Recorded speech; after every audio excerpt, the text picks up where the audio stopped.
एक मिनट, धीरज धर बनुआ।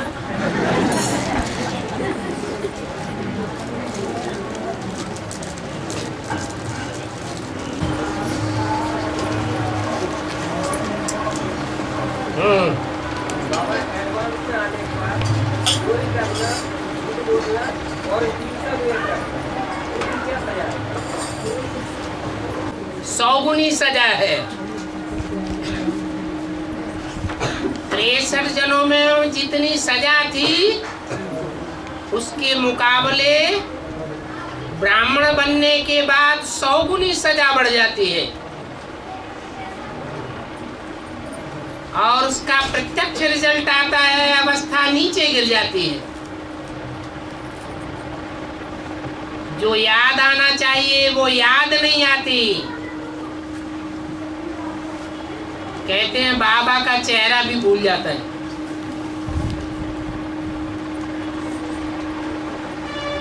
नहीं तो जो चीज आंखों से देखी जाती है निश्चयात्मक बुद्धि से, वो याद जरूर आती है।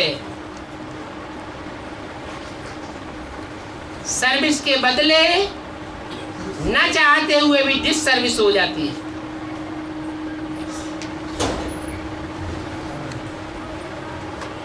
चाहते हैं कि गुणों की धारणा हो, लेकिन माया अवगुणों को प्रत्यक्ष कर देती है, कराए देती है।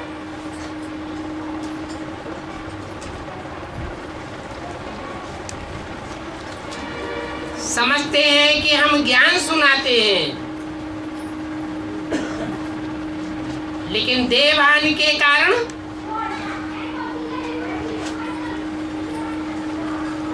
ज्ञान अर्थात सत्य को समझाने के बदले, सत्य बाप का परिचय देने के बदले असत्य को प्रत्यक्ष करने लग पड़ते हैं। अपने से योग जुटाई लेते हैं। सारी कार्रवाई उल्टी हो जाती है।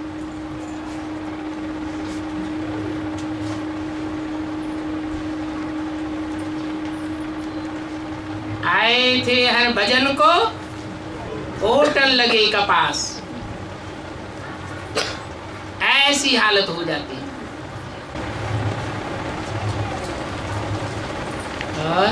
बाबा, आपने कहा दिन प्रतिदिन नई नई बातों का सुनाना कम होता जाएगा है? और दिन प्रतिदिन नई नई बातों का सुनाना कम होता जाएगा, और एक मुरली में कहा दिन प्रतिदिन ये नॉलेज बहुत बढ़ता जाएगा। तो क्या हुआ? देखिए, प्रतिदिन नई नई बातों का सुनाना कम तब होता जाएगा जब भगवान बाप संसार में प्रत्यक्ष हो जाएगा और जो ब्राह्मण आत्माएं हैं वो विस्तार में जाने की बजाय काहे में टिकना शुरू करेंगी, सार बिंदु रूप में टिकना शुरू कर देंगी। उस समय के लिए बोला है। बाकी वर्तमान समय आदि से ही अब तक ज्ञान का विस्तार होता आया है। जैसे कि कोई वृक्ष बीजारोपण होने के बाद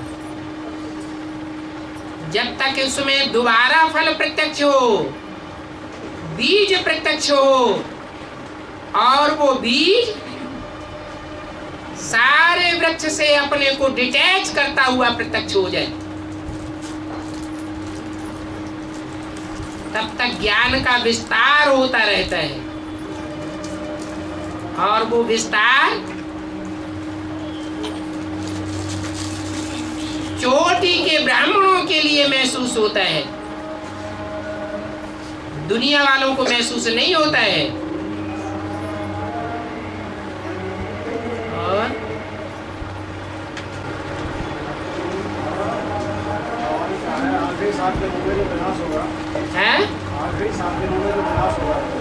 आखिरी,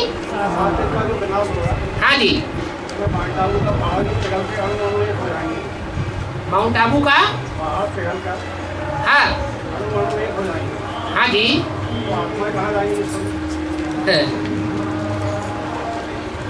जो भी परम धाम जाने वाले हैं नंबरवार, उनमें सिर्फ 9 लाख आत्माएं ऐसी हैं जो जमुना के कंठे पर नई दुनिया स्थापन होगी, वहां ट्रांसफर होगी। उनमें भी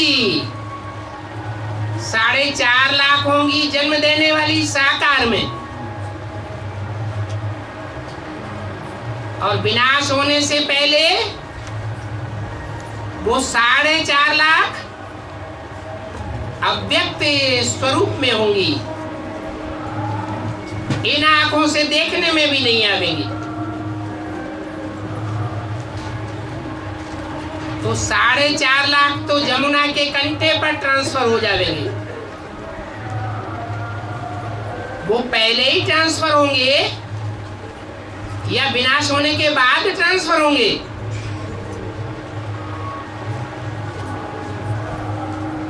पहले स्थापना होगी, स्थापना वाले पहले स्थिर होंगे नई दुनिया की स्थापना करने के लिए,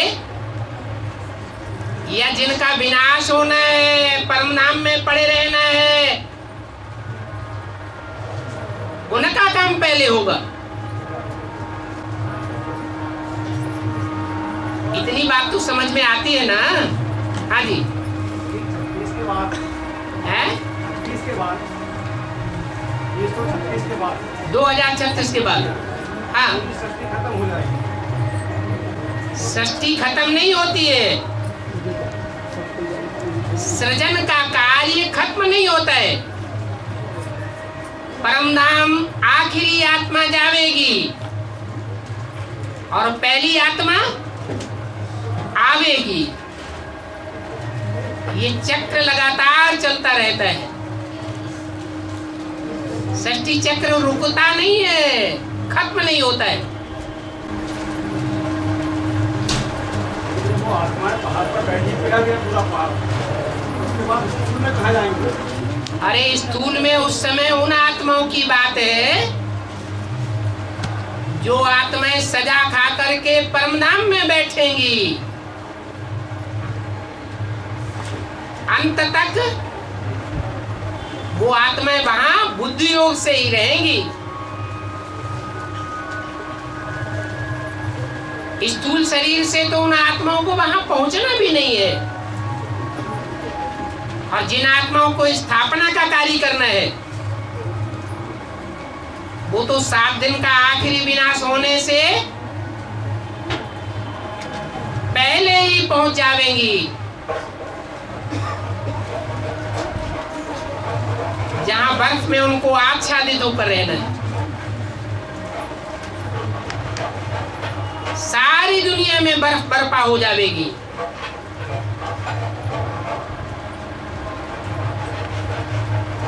इतनी घनघोर मूसलाधार बरसात होनी है।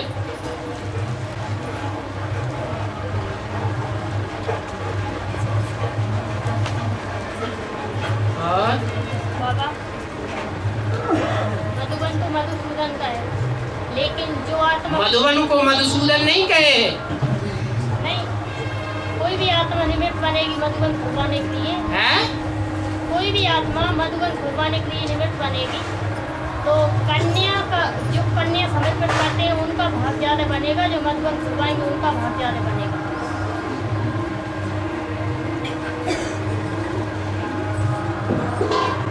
मधुबन उसे कहा जाता है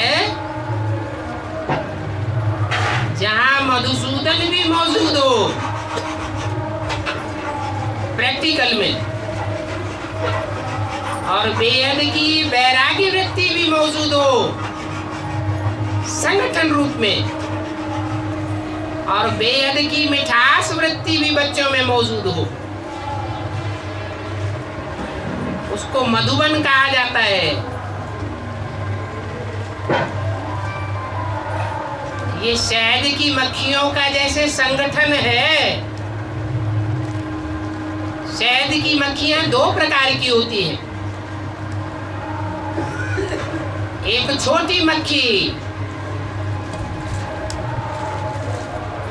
और एक बड़ी मक्खी जिसे डिंगारा कहते हैं। छोटी मक्खी उसका शहद आंखों की ज्योति को बढ़ाता है, उसमें प्योरिटी ज्यादा होती है।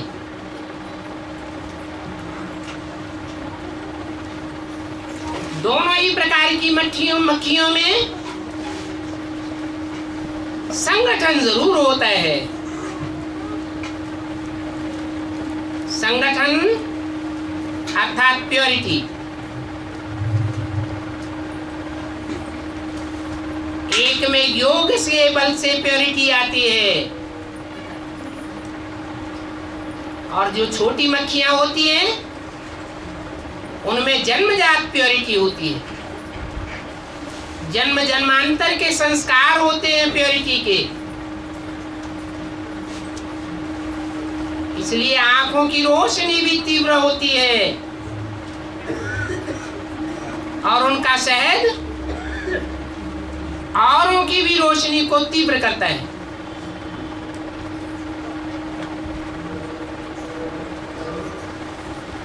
तो मधुबन स्थूल मकान को नहीं कहा जाता। हाँ, मकान और मकान देने वाला निमित्त बन सकता है। उस निमित्त स्थान में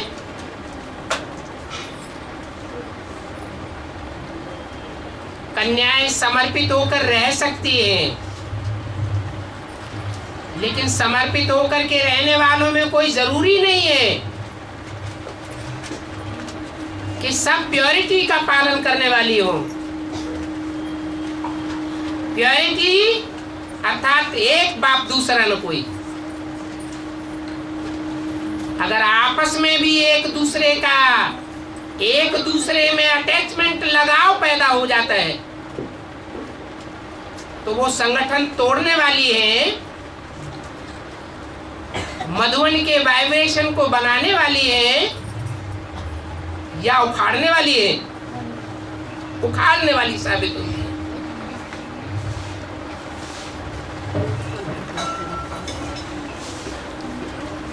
मकान देने वाला कोई जरूरी नहीं है कि समर्पित जीवन व्यतीत करने वाला ही हो।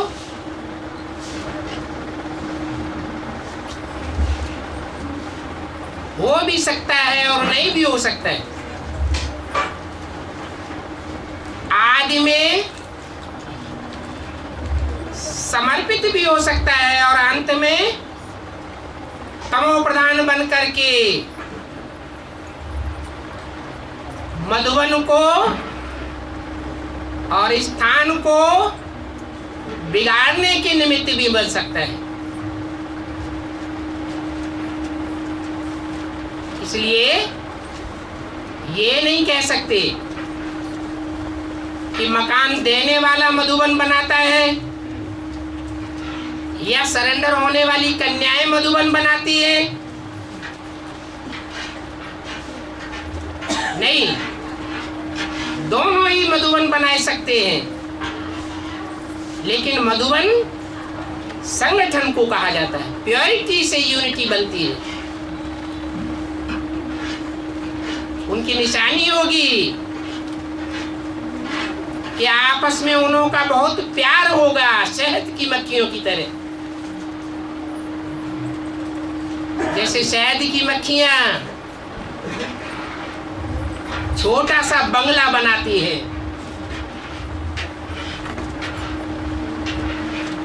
उनका दिल बड़ा होता है, तो छोटे स्थान में भी कितनी मक्खियां पलती हैं।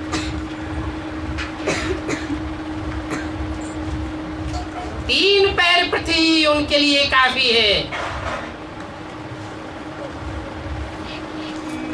कोई प्रकार का झगड़ने की बात नहीं है। झगड़ती है तो इससे साबित है कि वो मधुवनवासी नहीं है। बाहर की दुनिया में उनकी बुद्धि भटक रही है। और भक्ति मार्ग में कहा है भगवान ही सब देता है, भगवान ही सब देता है। हाँ जी, तो ब्राह्मणों की दुनिया में फिर शूटिंग कैसे होती है? जो अज्ञानी आत्माएं हैं ब्राह्मणों की दुनिया में, वो अभी भी ये कहते हुए और समझते हुए देखी जा सकती हैं, चाहे वो सरेंडर्ड वर्ग में हो और चाहे वो नॉन सरेंडर्ड ब्राह्मण परिवार में हो। उनकी धारणा यही होती है कि बाबा ही सुख देता है और बाबा ही दुख देता है। ऐसी आत्माएं कौन से धर्म में कन्वर्ट होने वाली होंगी? ऐसा कौन सा धर्म है जिसमें ज्ञान के नाम पर अज्ञान ही अज्ञान भरा हुआ है? अल्लाह मियां ने सूरज बनाया, अल्लाह मियां ने चांद बनाया, अल्लाह मियां ने फर्श बनाया, अर्श बनाया, सारी अंधश्रद्धा की बातें सुनाते हैं। कर्म की थ्योरी का नाम निशान नहीं। तो जिनकी बुद्धि में ज्ञान नहीं होता है, ब्राह्मणों की दुनिया में भी ऐसे कन्वर्ट होने वाले 90% आत्माएं भरी हुई हैं, जो ज्ञान सूर्य की रोशनी में पलने वाली नहीं है। चंद्रमा इस्लामी, बौद्धिक, क्रिश्चियन आदि के अंधकार में पलने वाली है। उनकी ये धारणा बनती है कि भगवान ही सुख देता है, भगवान ही दुख देता है। ये बात बुद्धि में नहीं बैठेगी कि ड्रामा हमने बनाया है। 63 जन्मों की बनी बनाई बन रही, अब कछु बननी ना है। अगर ये बात बुद्धि में रहे तो कभी भी एक दूसरे के ऊपर उंगली नहीं उठाएंगे। दूसरे की हुई गलती को, अपने नजदीकी आत्मा की गलती को अपनी गलती समझेंगे। नहीं तो बुद्धि में बैठना चाहिए कि जब हम लक्ष्मी नारायण समान बन जाएंगे तो हमारे संसर्ग संपर्क में कोई भी असुर आत्मा नहीं आ सकती।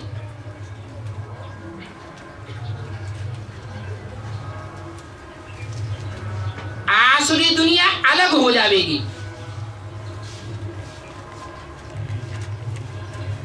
और देवता सुब्राह्मण वर्ग की आत्माओं की दुनिया ही अलग हो जाएगी। दूध दूध में मिलकर रहता है, कीचड़ कीचड़ में मिलता रहता है, पानी पानी में जाकर मिलता है। अज्ञानियों की भाषा ही अलग होती है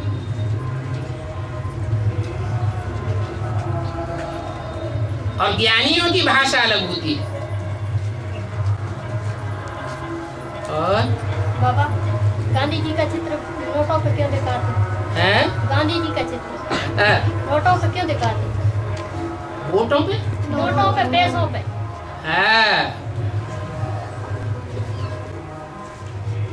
जो जिस धर्म का होता है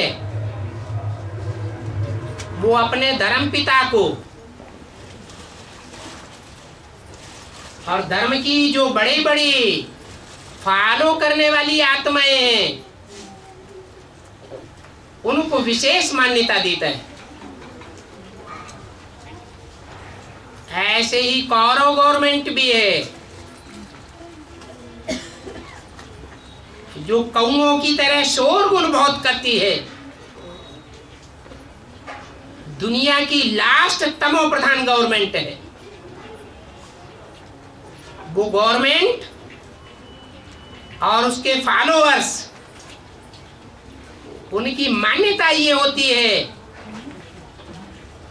कि हमको स्वतंत्रता देने वाले हमारे देश के निर्णायक, हमारे राष्ट्रपिता हैं। उनका फोटो छपाते रहते हैं। वास्तव में हर धर्म में ऐसे ही होता चला आया है।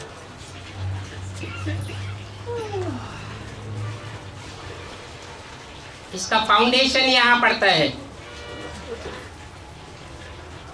ब्राह्मणों की संगमित दुनिया में।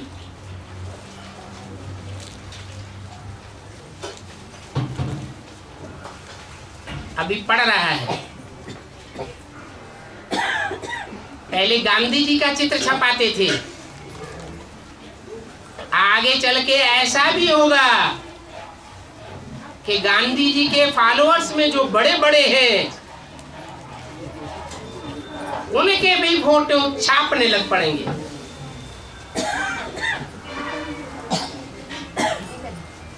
ऐसे ही होता है गिरती हुई दुनिया में।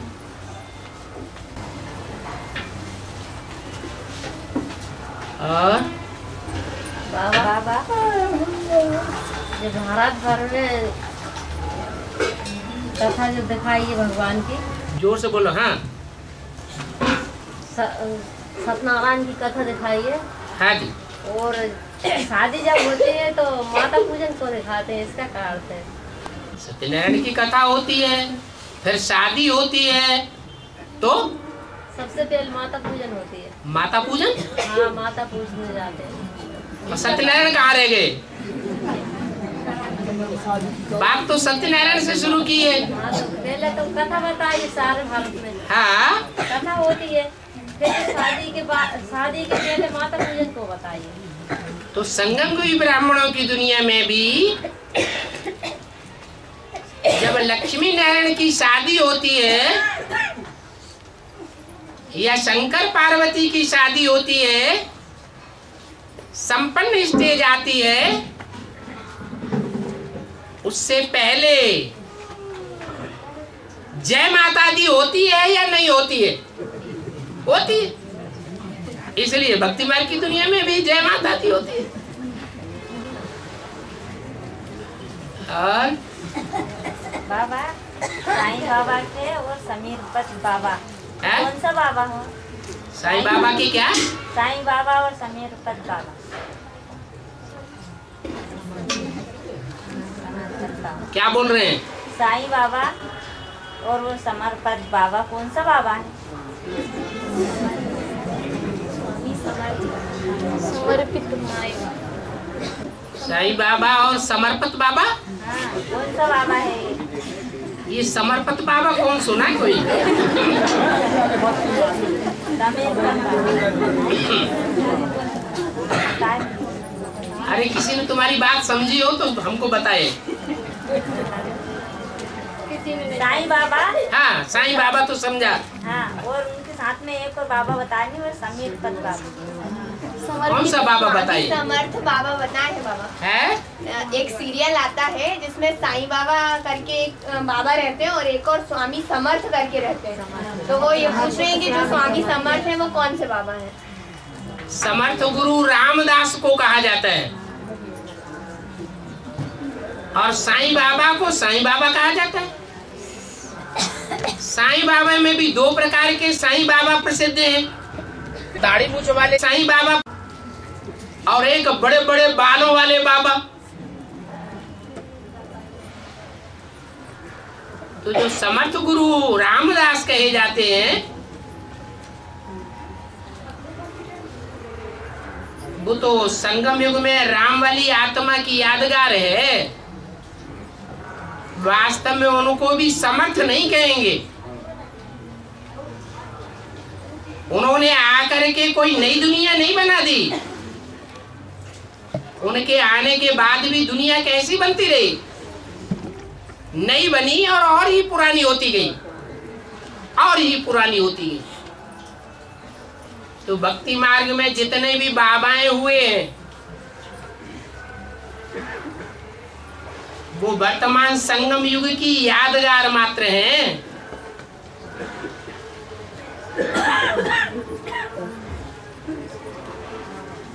असली स्वामी बाबा समर्थ बाबा वो है जो समर्थी का काम कर दिखावे। वो काम है नरक को स्वर्ग बनाने का। इस काम में सब मनुष्य गुरु बाबाएं असमर्थ रहे, इसलिए नाम भले डाला हो समर्थ बाबा, लेकिन फिर भी समर्थ बाबा साबित नहीं हुए।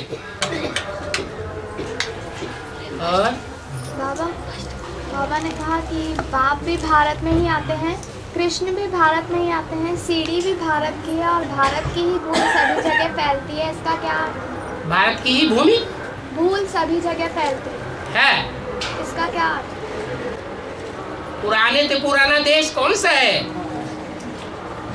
भारत ही है। जब भारत देश था तो और सभी देश समुद्र के गर्त में समाये हुए थे। भारत देश में ही आबादी थी। मनुष्यों की जनरेशन देवताओं के रूप में फैली हुई थी। फिर द्वैतवादी युग शुरू हुआ। देवताएं तो अद्वैत देवता थे। जब द्वैतवादी युग शुरू हुआ तो एक भारत देश से दूसरा देश निकला। भारतवासी जाकर के उस देश में बसने लगे। फिर दूसरे से तीसरा, तीसरे से चौथा, ऐसे अनेक देश समुद्र के गर्त से बाहर आते गए और भारत की देवी देवताओं की आत्माएं जन्म मरण के चक्र में आती हुई विदेशों में फैलने लगी। भारतवासी कन्वर्ट होकर के दूसरे देशों में और दूसरे धर्मों में जाते रहे। ये भारत की धूल है। धूल कहेंगे देह अभिमानी की मिट्टी जो द्वापर से शुरू होती है। वो देह अभिमानी की भारत की मिट्टी सारे विदेशों में फैल गई और दुनिया की आबादी बढ़ गई। अभी फिर उल्टा होने वाला है। जो देश पहले नहीं थे वो अब भी नहीं रहेंगे। समुद्र के गर्त में समा जाएंगे। जो देश पहले भी था और अभी भी है वो आगे भी रहेगा। ये अविनाशी देश भारत है। इसका कभी भी नाश नहीं होता, क्योंकि यहाँ पवित्रता को बहुत मान दिया जाता है। दूसरे देशों में पवित्रता का खंडन किया जाता है। पवित्रता को मान मर्तबा नहीं दिया जाता। डाइवोर्स की प्रथा को बढ़ावा दिया जाता है।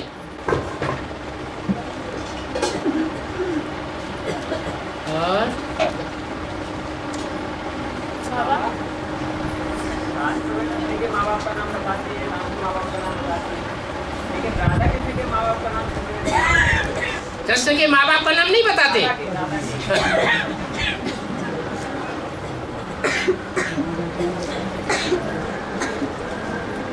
आपकी जानकारी कम है। भक्ति मार्ग में कहते हैं ब्रखभानु किशोरी। क्या कहते हैं? ब्रख, ब्रख माने बैल और भानु माने सूरज।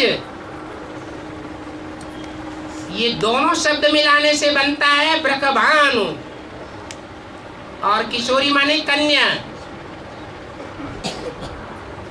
पहले किसकी कन्या है?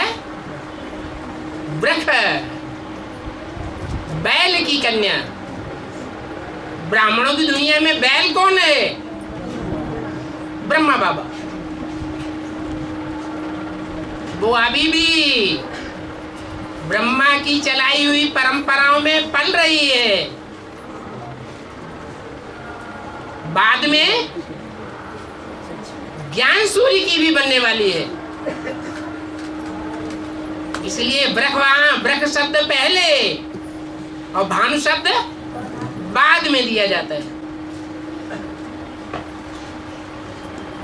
और बाबा शंकर पार्वती गगन बिहार को गए तो वहाँ पे मतलब वो शंकर जी तो याद में बैठ गए, तो उनने पूछा आपसे बड़ा कौन है भगवान जो आपको? किसने पूछा? पार्वती जी ने। है? आप किसको याद करते रहते हो? है? तो शंकर जी ने बताया मुझसे बड़े हैं राम जी। है? तो पार्वती जी मतलब शंकर जी तो याद में बैठ गए। तो पार्वती जी राम जी की परीक्षा लेने गई, तो राम जी ने मतलब वहाँ पे पैर छूट गए। पैर छूट गए पार्वती जी के, सीता का रूप धारण करके गई थी ना। है? तो वहाँ पे पैर छूट गए थे पार्वती जी के। पैर छूट गए कि आप तो मेरी माता हो, सीता नहीं हो। और उधर फिर नाम शंकर जी ने कर दिया। अब आप पूछना क्या चाहते हैं सो पूछो। मतलब कथा कहानियां बाद में बताओ, आप मूल बात क्या पूछना चाहते हैं? बात ये है, इधर तो उन्होंने फिर नाम किया। शंकर जी ने पैर, उधर से शंकर जी ने पैर मतलब हाथ जोड़ लिए। और इधर से राम जी ने पैर छू लिए। इसका अर्थ क्या है? इसका अर्थ ये है कि रम्यते योगिनो यस्मिन इति राम कहा जाता है। योगी लोग जिसमें बुद्धि से मन से रमण करते हैं वो राम कहा जाता है। मन बुद्धि से जिसको याद करते हैं वो साकारी स्टेज वाला होता है या निराकार होता है? याद निराकार को किया जाता है और पूजा साकार की जाती है। तो योगी जिन्हें कहा जाता है वो योगी लोग किसमें मन बुद्धि से रमण करते हैं? साकार में या निराकार में? है? अरे निराकार को राम कहा जाता है, साकार को कृष्ण कहा जाता है। तो राम वाली आत्मा ही जब निराकारी स्टेज में टिकी हुई होती है और सदाकाल के लिए संगम युग में निराकारी स्टेज धारण कर लेती है तब वो शिव शंकर एक कहा जाता है। वो शंकर किसको याद करता है? कोई साकार को याद करता है या अपने ही निराकार रूप को याद करता है? किसको याद करता है? निराकार को याद करता है। और जो साकार राम कहा जाता है त्रेता युग में फेलियर, फेलियर अर्थात देह अभिमान वाला या देही अभिमानी वाला है। फेलियर राम जिसे कहा जाता है वो देह अभिमानी होता है या आत्माभिमानी होता है? देह अभिमानी होता है। वो किसको याद करता है? हैं? अरे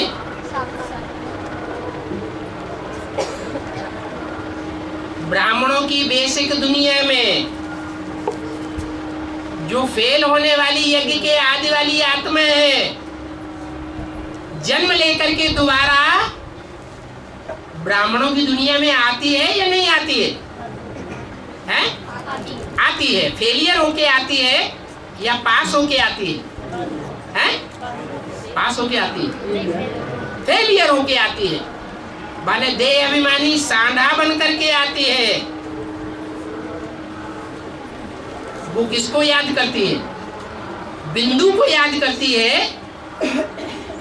या साकार में निराकार को याद करती है? है? पहले बेसिक में आती है कि पहले एडवांस में? पहले बेसिक ज्ञान में आती है या पहले एडवांस में आती है? बेसिक में आती है। तो निराकार ज्योति बिंदु को याद करती है या साकार को याद करती है? ज्योति बिंदु को याद करती है। तो वो ज्योति बिंदु ही शिव शंकर भोलेनाथ का अनादि रूप है। इसलिए शास्त्रों में लिख दिया है कि शंकर के बिना राम की पूजा बेकार है।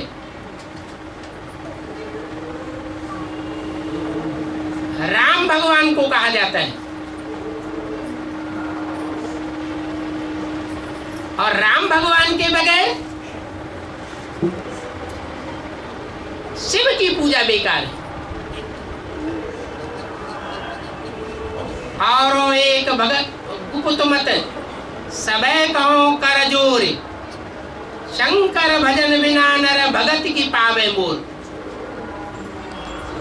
शंकर कहा ही तब जाता है जब उसमें निराकारी बीज रूप आत्मा सदा शिव प्रवेश करता है।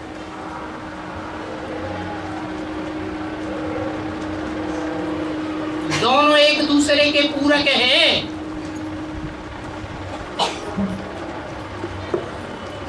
राम के बगैर शिव का कार्य नहीं चल सकता और शिव के बगैर हीरो पाटधारी का काम नहीं चल सकता। ये साकार निराकार दोनों का मेल चाहिए।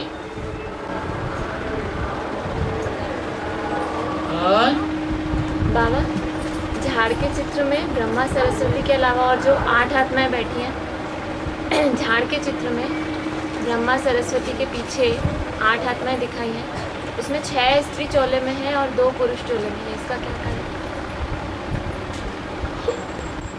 वो तो उस समय जो थे मौजूद मुखिया,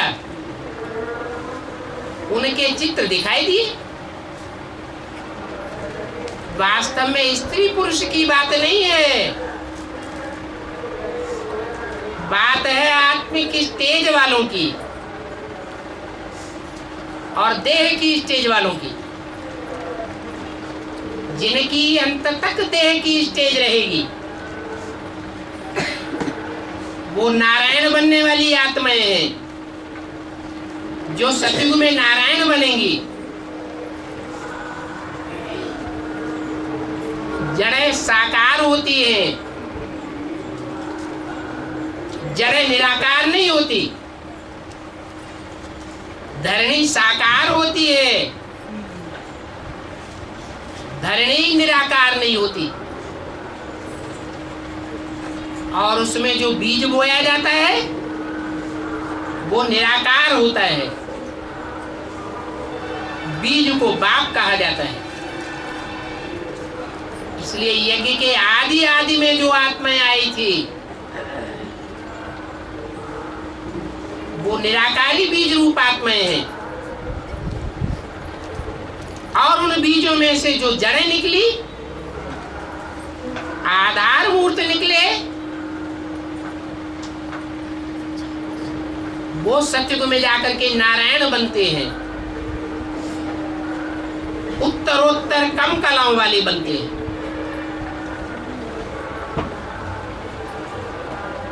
बीज तो अपने में संपूर्ण होता है,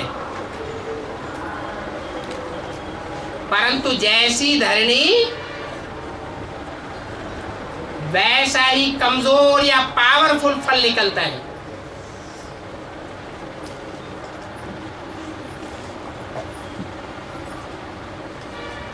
इसलिए बीज रूप आत्माएं सदाशिव बाप समान की स्टेज में टिकने वाली है। थोड़ी ही मेहनत से वो निराकारी स्टेज में टिक जाती है।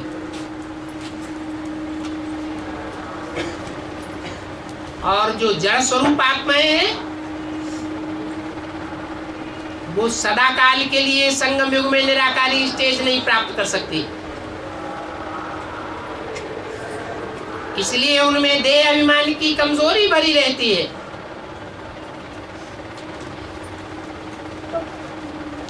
और सतयुग में कम कला वाले नारायण बन जाते हैं। द्वापर युग में कमजोर धर्मों में कन्वर्ट हो जाते हैं। जो बीज रूप आत्माएं हैं मुट्ठ भर, वो कन्वर्ट नहीं होती है। हाँ, कोई में हल्का छिलका होता है और कोई में देह अभिमान का मोटा छिलका होता है। जिनमें मोटा छिलका होता है उनको धर्मराज के डंडों की पिटाई ज्यादा सहन करनी पड़ती है। संगम युग में ही उनका छिलका उतर जाता है। और जिनका महीन छिलका होता है वो ज्ञान में आने मात्र से ही वो छिलका उतर जाता है। जैसे कोई बीज होते हैं पानी में भिगोए जाते हैं, भिगोने से ही उनका छिलका अलग हो जाता है।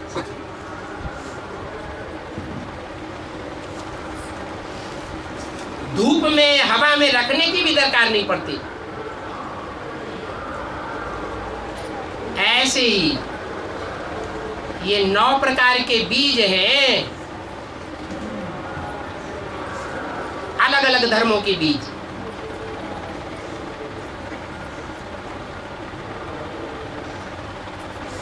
कोई आत्माभिमानी रहते हैं अंतिम जन्म तक, और कोई का देह अभिमान का छिलका इतना मजबूत होता है जो देह अभिमान छोड़ते ही नहीं। द्वापर युग शुरू होते ही दूसरे धर्म में कन्वर्ट हो जाते हैं। और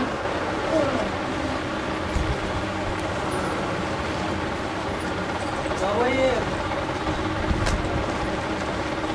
देवी देवता सनातन धर्म के लिए जो 44 साल की पढ़ाई बताई है, एक मुरलिका है। कौन से 44 साल? 44 साल के एडवांस के क्षेत्र से पढ़ाई जो बताई है, इसमें सूर्यवंशी आत्मा की पढ़ाई पढ़ पाई 44 साल के लिए।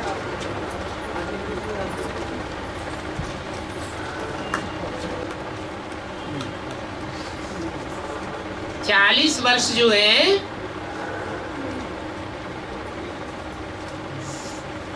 वो विशेष उन आत्माओं के लिए है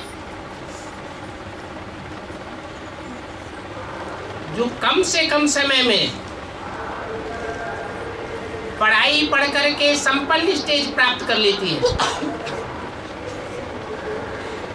और उनकी संख्या है सिर्फ 8। बाकी बाद में नंबरवार है।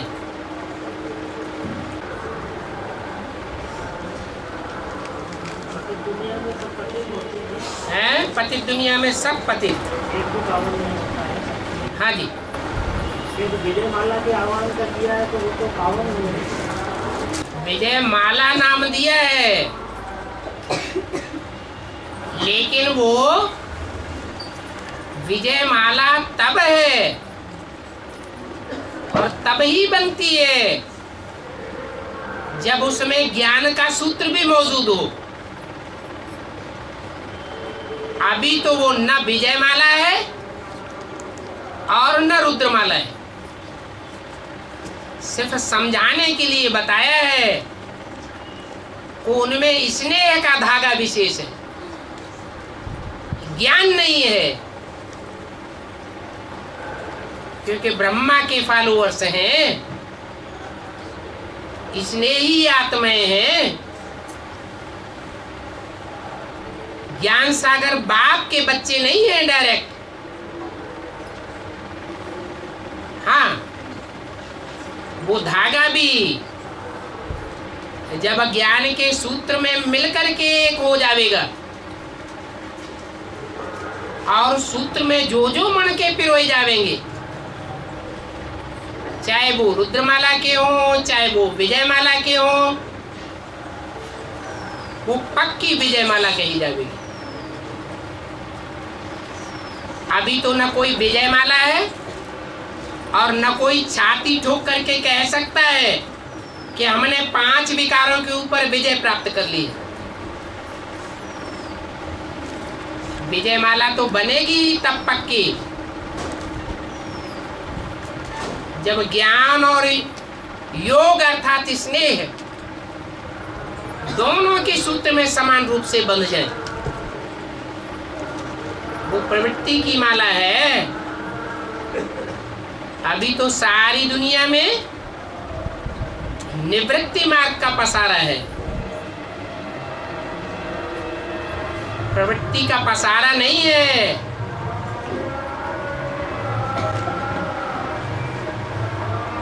और जो त्रिमूर्ति का चित्र है उसमें विष्णु के हाथ में जो कमल दिखाया गया है उसका मुंह ऊपर है, और जो लक्ष्मी नारायण का चित्र है उसमें जो कमल है उसका मुंह नीचे ऐसा। त्रिमूर्ति के चित्र में विष्णु के हाथ में जो कमल दिखाया गया है उसका मुंह ऊपर है। कहाँ ऊपर है? नीचे है, और लक्ष्मी नारायण के चित्र में ऊपर है। लक्ष्मी नारायण के चित्र में क्या है ऊपर? कमल का मुंह। जो त्रिमूर्ति का चित्र है वो त्रिमूर्ति प्योर संगम युग की यादगार है, जिस संगम में कलयुग भी जुड़ा हुआ है और सतयुग भी जुड़ा हुआ है। कलयुग और सतयुग, तमो प्रधान और सतो प्रधान दोनों का मेल है। इसलिए कमल की नीची स्टेज दिखाई गई है। और लक्ष्मी नारायण ये टाइटल सतो प्रधान दुनिया का है या उसमें तमो प्रधानता भी मिक्स है? सतो प्रधान है। प्रकाश ही प्रकाश की दुनिया में दिखाया गया है, इसलिए वो ऊपर है। और हाँ जी, राजा महाराजा रहते हैं तो बहुत सारी रानियाँ रहती है जहाँ तो एक जन्म में तो उनकी बहुत सारी रानियाँ रहती है। तो जो रानियाँ रहती है अगले जन्म में मतलब उनका क्या रहता है? जैसे एक राजा रहता है तो राजा की 500 रानियाँ हैं, तो 500 रानियाँ अगले जन्म में उसकी जो सेल्स होना बनाएगी। जैसे कहते हैं कि जो पति रहता है अगले जन्म में उसकी पत्नी बनेगी, तो अगले जन्म में जो 500 रानियाँ रहती है वो सब। अरे उनमें सब पतिव्रता होती है क्या? जो पतिव्रता नारियां होती है उनके लिए बताया है कि उनके अंदर ये रग रहती है कि जन्म जन्मांतर हमको यही मिले पति के रूप में। कोई दूसरे व्यक्तित्व मात्र से उनका संसर्ग संपर्क संबंध नहीं जुड़ता, इसलिए वो अगले जन्म में उससे जाकर के मिलती है। बाकी सब तो ऐसी नहीं होती। सती होगी तो जरूर मिलेगी। अब वो राजा रानी बनकर के मिले या साधारण व्यक्तित्व बनकर के मिले, इसकी कोई गारंटी नहीं है। और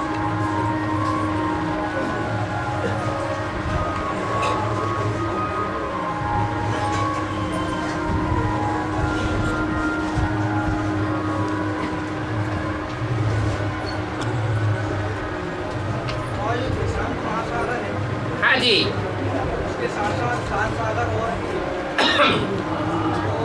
उसके साथ साथ नहीं है, उसके साथ 6 सागर और हैं। हाँ है, अलग अलग तरीके से ज्ञान दिया जाएगा। जैसे 7 सागर हैं ऐसे ही 7 नारायण भी हैं। क्या? हाँ जी, वो संपूर्ण सागर नहीं है। 7 सागर मिलकर के जब एक सागर बन जाते हैं तब वो ज्ञान सागर कहा जाता है।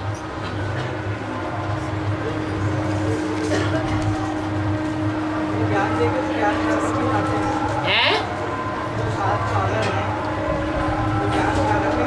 वो अपनी अपनी सीमा में बने हुए हैं।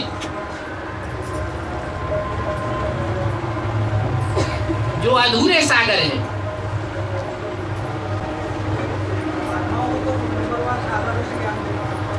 बिल्कुल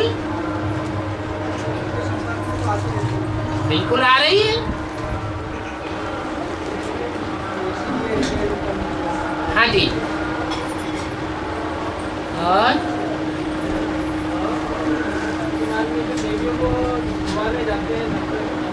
हाँ जी, है? अभी ब्राह्मणों की दुनिया में बेसिक नॉलेज का रिजल्ट सामने आया। बेसिक नॉलेज में जिनको देवियां समझ बैठे भगत लोग, वो भक्त लोग जब ज्ञान में आ जाते हैं एडवांस में, तो उन देवियों को देवी समझते हैं या राक्षसी समझते हैं? हैं? क्या समझते हैं? राक्षसी समझते हैं। बुद्धि में बैठ जाता है ये पूजा करने योग्य देवियां नहीं बनी है, ये तो राक्षसियों का रूप है। इसलिए उनके मान मर्तबे को जो ज्ञान सागर प्रत्यक्ष होता है उसके ज्ञान जल में डुबोए देते हैं। और डुबोने वाले ज्यादातर पुरुष होते हैं या कन्याएं माताएं होती हैं? पुरुष ही होते हैं। और ऐसे ही एडवांस में भी होगा। है?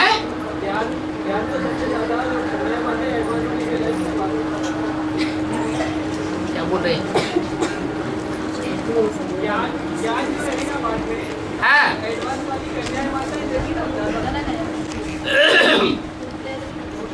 अंत में 8 में ही ज्ञान रहेगा। प्रैक्टिकल जीवन में यह सभी कन्याओं माताओं पुरुषों में ज्ञान रहेगा।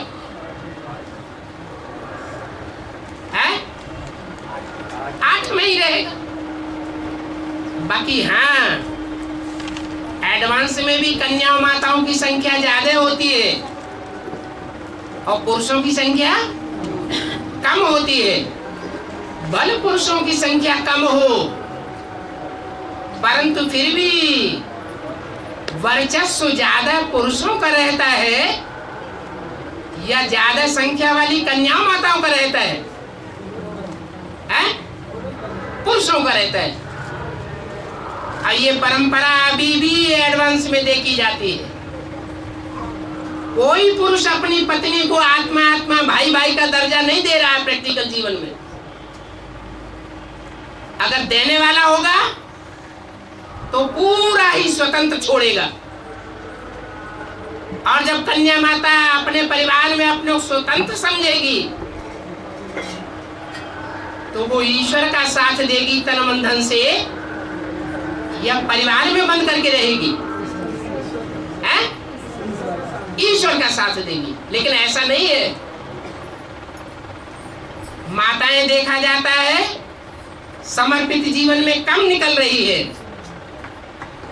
क्योंकि पुरुषों के बंधन में है। चाहना होते हुए भी, चाह करके भी माताएं बंधन में है, और कन्याएं ज्यादा समर्पित हो रही है, जिनके अंदर जीवन का अनुभव ही नहीं है, वो समर्पित हो रही है। और जिनके अंदर जीवन का अनुभव भी है, उनको बांध करके रखा हुआ है, और वो बांधने वाले सब रावण संप्रदाय है।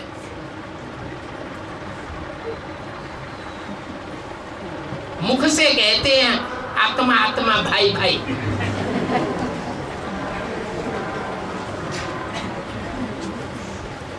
और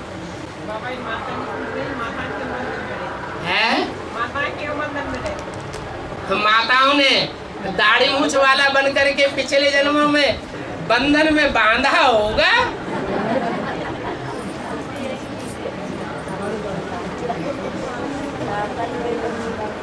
अब जिस जन्म में बांधा था उस जन्म में तो ज्ञान नहीं था, इसलिए ज्यादा दोष नहीं लगता है।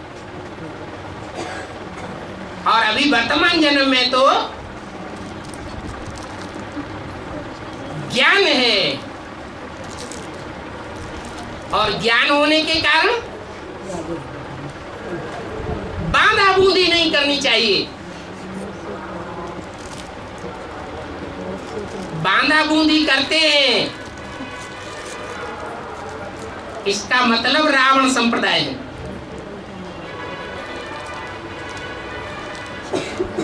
सीताओं को जेल में रह करके सहन करना पड़ता है, इसलिए बोला है तुम सब सीताएं हो।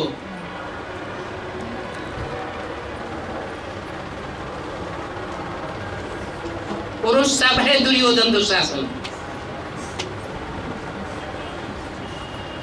मारे गए बिहारी लाल।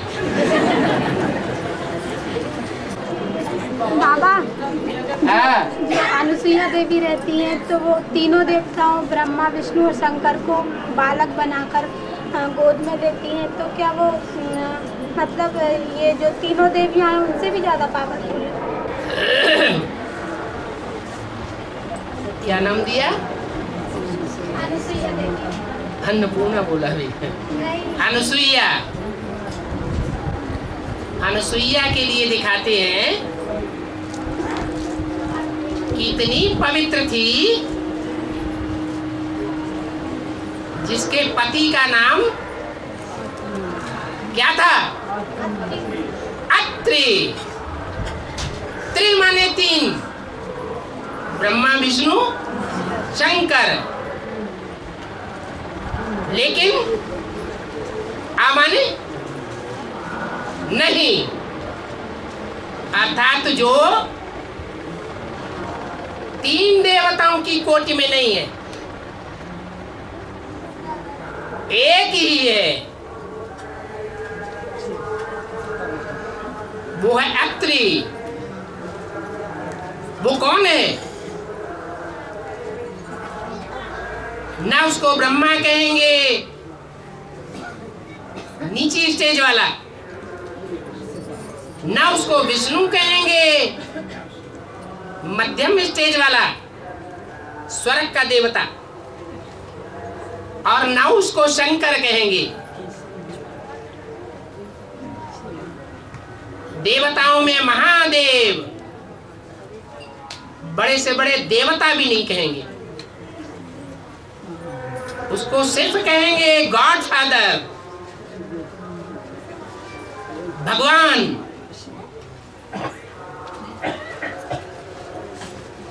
न वो देवताओं की लिस्ट में कहा जाता, न महादेव की लिस्ट में कहा जाता, और न मनुष्यों की लिस्ट में कहा जाता। उसको कहेंगे अत्रि। कौन सी आत्मा हुई है? अरे शिव बाबा वो संपन्न स्टेज है जहां वो सिर्फ हेवनली गॉड फादर है, जिसके लिए गायन है भगवान आते हैं तो भगवान भगवती बनाते हैं। भगवान भगवती को देवी देवता नहीं कहेंगे,